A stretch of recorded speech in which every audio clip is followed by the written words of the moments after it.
ಎಲ್ರಿಗೂ ನಮಸ್ಕಾರ.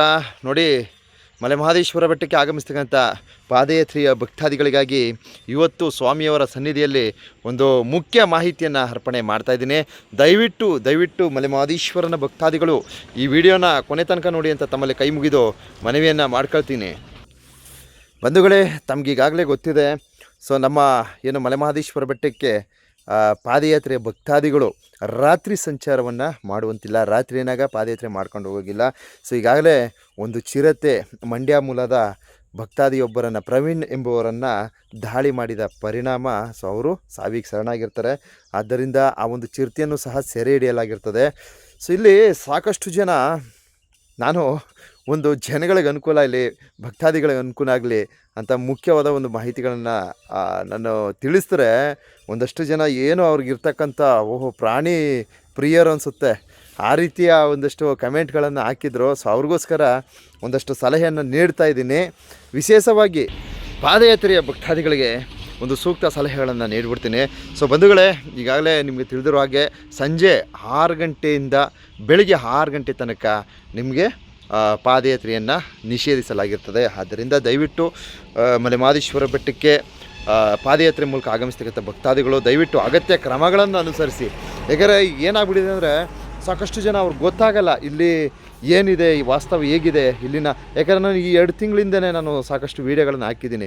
ನೋಡಿ, ಚಿರತೆ ಕಾಣಿಸ್ಕೊಂಡಿದೆ, ಇಲ್ಲಿ ಚಿರತೆ ಕಾಣಿಸ್ಕೊಂಡಿದೆ.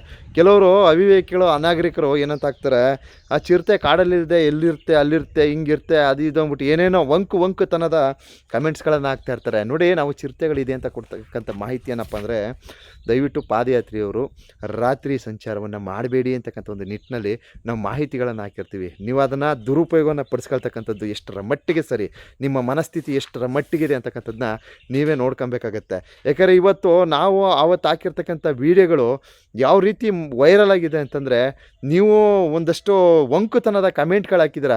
ಸೊ ಅದರಿಂದನೂ ಸಹ ಪ್ರಯೋಜನ ಆಗಿದೆ. ದಯವಿಟ್ಟು ಅದನ್ನು ಅರ್ಥ ಮಾಡ್ಕೊಳ್ಳಿ. ಸೊ ವಿಶೇಷವಾಗಿ ಮತ್ತೊಂದು, ಈಗಾಗಲೇ ಒಬ್ಬರನ್ನ ಚಿರತೆ ದಾಳಿ ಮಾಡ್ತು, ಅವರು ಸಾವಿಗೆ ಶರಣಾದರು. ತದನಂತರ ಸಂಬಂಧಪಟ್ಟಂತಹ ಇಲಾಖೆಯವರು ಆ ಚಿರತೆಯನ್ನು ಸೆರೆ ಹಿಡಿಬೇಕು ಅಂದ್ಬಿಟ್ಟು ಪ್ರಯತ್ನವನ್ನು ಮಾಡಿದ್ರು. ಅದರಂತೆಯೇ ಅದು ಸಹ ಕಾರ್ಯಾಚರಣೆ ಯಶಸ್ವಿ ಆಯಿತು. ಸೊ ಕಾಡಲ್ಲಿ ಇರ್ತಕ್ಕಂಥ ಚಿರತೆಯನ್ನು ಯಾಕೆ ಹಿಡಿಬೇಕು ಅಂತ ಸಾಕಷ್ಟು ಜನರ ಒಂದು ಪ್ರಶ್ನೆ. ನೋಡಿ, ನಿಮ್ಮ ಪ್ರಶ್ನೆಗಳಿಗೆ ಒಂದು ಸುಸಜ್ಜಿತವಾದ ರೀತಿಯಲ್ಲಿ ಉತ್ತರವನ್ನು ನೀಡೋದಕ್ಕೆ ಬಯಸ್ತೀನಿ.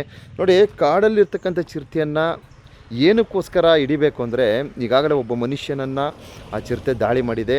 ಆ ಒಂದು ಬ್ಲಡ್ಡನ್ನು ಅದು ಚಿರತೆ ಬಾಯಲ್ಲಿ ಎಳೆದಿರ್ತದೆ. ಸೊ ಇದರ ಪರಿಣಾಮ ಮತ್ತೆ ಇನ್ನೊಬ್ಬರನ್ನು ದಾಳಿ ಮಾಡಬಾರ್ದು ಅಂತಕ್ಕಂಥ ಒಂದು ನಿಟ್ಟಿನಲ್ಲಿ ಅದನ್ನ ಸೆರೆ ಹಿಡಿತಾರೆ. ದಯವಿಟ್ಟು ಇದನ್ನು ಅರ್ಥ ಮಾಡ್ಕೊಳ್ಳಿ. ಅನಾಗರಿಕರಾದ ಹಾಗೆ ಅವಿವೇಕಿಗಳ ಥರ ಕೆಲವರ ವರ್ತನೆ ಇದೆ. ಸೊ ಅದಕ್ಕೋಸ್ಕರ ಈ ಒಂದು ಸೂಕ್ತ ಸಲಹೆಯನ್ನು ನೀಡ್ತಿದ್ದೀನಿ. ದಯವಿಟ್ಟು ನೀವು ನಿಮ್ಮ ಇಷ್ಟ ಬಂದಂಗೆ ನೀವು ಥಿಂಕ್ ಮಾಡೋಕ್ಕೆ ಹೋಗಬೇಡಿ. ಏಕೆಂದರೆ ವಾಸ್ತವ ಏನಿದೆ ಅಷ್ಟಕ್ಕೆ ಮಾತ್ರ ಸೀಮಿತ ಆಗಿರಬೇಕು. ನಾನು ನೋಡಿ, ಬೆಳಗ್ಗೆನಾಗ ಒಬ್ಬ ವ್ಯಕ್ತಿನ ಚಿರತೆ ದಾಳಿ ಮಾಡ್ತು, ಅಷ್ಟರೊಳಗೆ ರಾತ್ರಿನಾಗ ನೋಡಿ ಚಿರತೆ ಮತ್ತೆ ಅದೇ ಸ್ಥಳದಲ್ಲಿ ಬಂದು ಕೂತಿದೆ ಅಂತ ಒಂದು ವಿಡಿಯೋ ಹಾಕ್ತೀನಿ. ಅದಕ್ಕೆ ಹಲವಾರು ಜನ ಹಲವಾರು ಥರದ ಒಂಥರ ವಂಕತನದ ಏನು ಚಿರತೆನೇ ಒಂದು ನಮ್ಮ ಸಂಸಾರದ ಚಿರತೆ ಅನ್ನಂಗೆ ಏನು ಬಿಂಬಿಸಿ ಮಾತಾಡ್ತಾರೆ. ಪ್ರಾಣಿ ಬಗ್ಗೆ ದಯೆ ಇರಬೇಕು, ಪರಿಸರದ ಬಗ್ಗೆ ಕಾಳಜಿ ಇರಬೇಕು. ಈ ನಿಟ್ಟಿನಲ್ಲಿ ನಾವು ಮಾಹಿತಿಗಳನ್ನು ಹಾಕ್ತಕ್ಕಂಥದ್ದು. ಸೊ ತಾವು ತಮ್ಮ ಸ್ವಾರ್ಥಕ್ಕಾಗಿ ತಾವು ತಮ್ಮ ಅನಿಸಿಕೆಯನ್ನು ವ್ಯಕ್ತಪಡಿಸೋದಲ್ಲ. ಸೊ ಅನಿಸಿಕೆ ಹೇಳೋದ್ರಲ್ಲಿ ಏನು ತಪ್ಪಿಲ್ಲ, ಹೇಳಿ. ಸೊ ಅದರಲ್ಲಿ ಬಿಂಬಿಸೋದಿದೆಯಲ್ಲ, ಅದು ಬಹಳ ತಪ್ಪು ಅನಿಸ್ತು. ಅದಕ್ಕೋಸ್ಕರ ಈ ಮಾಹಿತಿ ನೀಡ್ತಾ ಇದ್ದೀನಿ. ಮತ್ತೊಂದು ವಿಚಾರ, ಚಿರತೆ ಅದ್ರ ಪಾಡಿಗೆ ಅಲ್ಲಿರಲಿ, ಜನಗಳು ಯಾರೂ ಹೋಗಬಾರ್ದು, ಈ ರೀತಿಯೂ ಸಹ ಹೇಳಿದ್ದಾರೆ. ನೋಡಿ, ಚಿರತೆಗಳು ನಮ್ಮ ಭಾಗವಾಗಿ ತುಂಬಾ ಇದೆ. ಆದರೆ ಮನುಷ್ಯನ ಮೇಲೆ ಯಾವ ಚಿರತೆಯೂ ಸಹ ಇಲ್ಲಿ ತನಕ ದಾಳಿ ಮಾಡಿಲ್ಲ, ಮಾಡೋದು ಇಲ್ಲ. ಸೊ ಅವು ಏನಪ್ಪ ಅಂದರೆ, ಈ ಕಾಡುಗಳಿಗೆ ಆಗಮಿಸ್ತಕ್ಕಂಥ ಹಸುಗಳಿರ್ಬೋದು, ಆಮೇಲೆ ಹಾಡು ಇರ್ಬೋದು, ಕುರಿಗಳಿರ್ಬೋದು, ಈ ಥರ ಒಂದು ಪ್ರಾಣಿಗಳ ಮೇಲೆ ದಾಳಿ ಮಾಡ್ತಕ್ಕಂಥದ್ದು ನಾವು ಕಂಡಿದ್ದೀವಿ. ನಾವು ಚಿಕ್ಕ ಹುಡುಗರಿಂದನೂ ಕೇಳಿದ್ದೀವಿ, ಕಂಡಿದ್ದೀವಿ. ಆದರೆ ಮನುಷ್ಯನ ಮೇಲೆ ಯಾವುದೇ ತರಹದ ದಾಳಿಗಳನ್ನು ಚಿರತೆಗಳು ಮಾಡಿಲ್ಲ. ಇತ್ತೀಚಿನ ದಿವಸ ಒಂದು ಚಿರತೆ ಏನು ಮಾಡ್ತದೆ, ಸುಮಾರು ಸಾಕಷ್ಟು ವಾಹನಗಳಿಗೆ ಕಾಣಿಸ್ಕೊಳ್ತಾ ಇರ್ತದೆ ರಸ್ತೆ ಬದಿಗಳಲ್ಲಿ. ಎಡ ಬಲ ಈ ರೀತಿ ಎಲ್ಲೋ ಅಂತ ಕೂತ್ಕೋತಾ ಇರ್ತದೆ. ಸೊ ಆ ಒಂದು ಚಿರತೆಗೆ ಸೂಕ್ತವಾದ ಒಂದು ಎಲ್ಲಿ ಬೇಟೆ ಆಡ್ಕೊಂಡು ಯಾವ ರೀತಿ ವಾಸ ಮಾಡಬೇಕು ಅನ್ನೋದ್ರ ಬಗ್ಗೆ ಮಾಹಿತಿನೇ ಇರಲಿಲ್ಲ. ಯಾಕೆ ಅಂತಂದರೆ ಅದು ಬಹುಶಃ ನಾವು ತಿಳ್ಕೊಂಡಾಗೆ ಕಾಡು ಚಿರತೆ ಅಲ್ಲ ಅಂತ ನಾವು ಅಂದ್ಕೊಂಡಿದ್ವಿ. ಕಾಡಲ್ಲೇ ವಾಸಿಸ್ಬೋದು ಏನೋ, ಒಟ್ಟು ಅದರ ರಸ್ತೆ ಬಿಟ್ಟು ಯಾವ ಕಡೆಯೂ ಸಹ ಹೋಗ್ತಾ ಇರಲಿಲ್ಲ. ಹಾಗೆ ಮತ್ತೊಂದು ವಿಚಾರ ಏನಪ್ಪ ಅಂದರೆ, ಆ ಚಿರತೆ ಯಾರ ಮೇಲೂ ಸಹ ದಾಳಿ ಮಾಡಿರಲಿಲ್ಲ. ಯಾಕಂದರೆ ಆರಾಮಾಗಿ ರಸ್ತೆಯಲ್ಲಿ ಕೂತ್ಕೊಳ್ತಿತ್ತು, ವಾಹನಗಳೆಲ್ಲ ಹೋಗ್ತಾಯಿತ್ತು, ವಾಹನಗಳು ಹೋದ್ರೂ ಸಹ ಅದ್ರ ಪಾಡ್ಗೆ ನೆಮ್ಮದಿಯಾಗಿ ಕೂತ್ಕೊಳ್ತಿತ್ತು.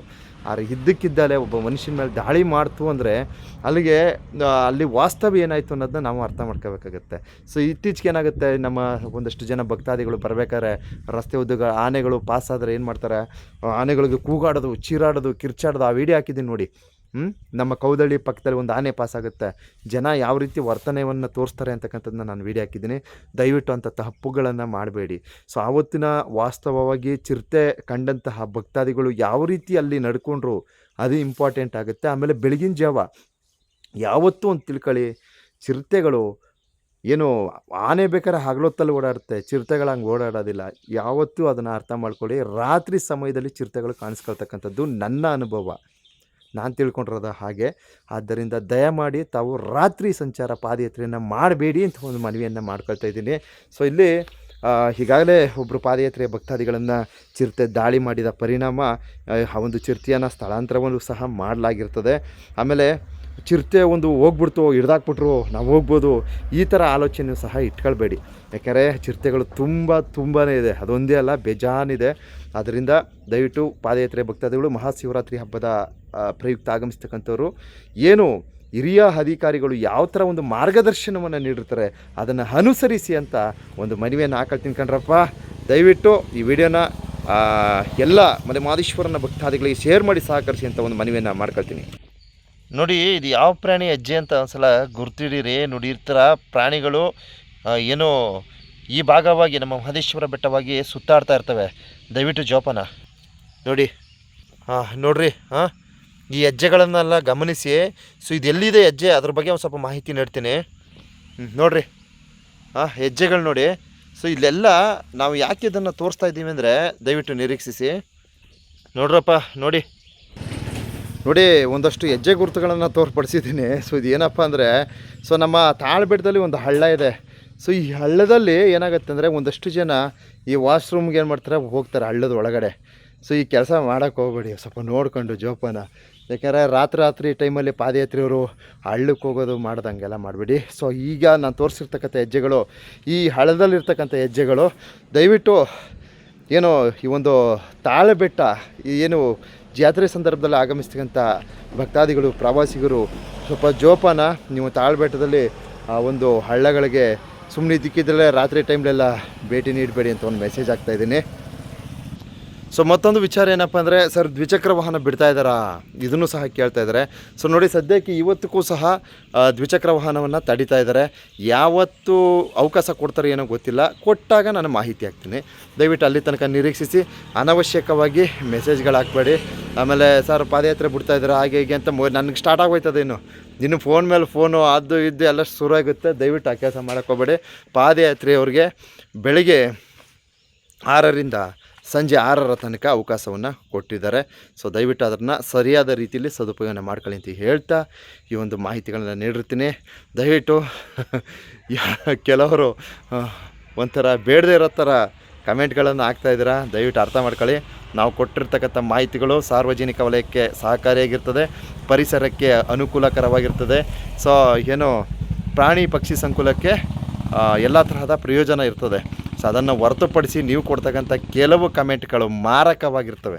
ದಯವಿಟ್ಟು ಅದನ್ನು ಅರ್ಥ ಮಾಡ್ಕೊಳ್ಳಿ. ಧನ್ಯವಾದಗಳು.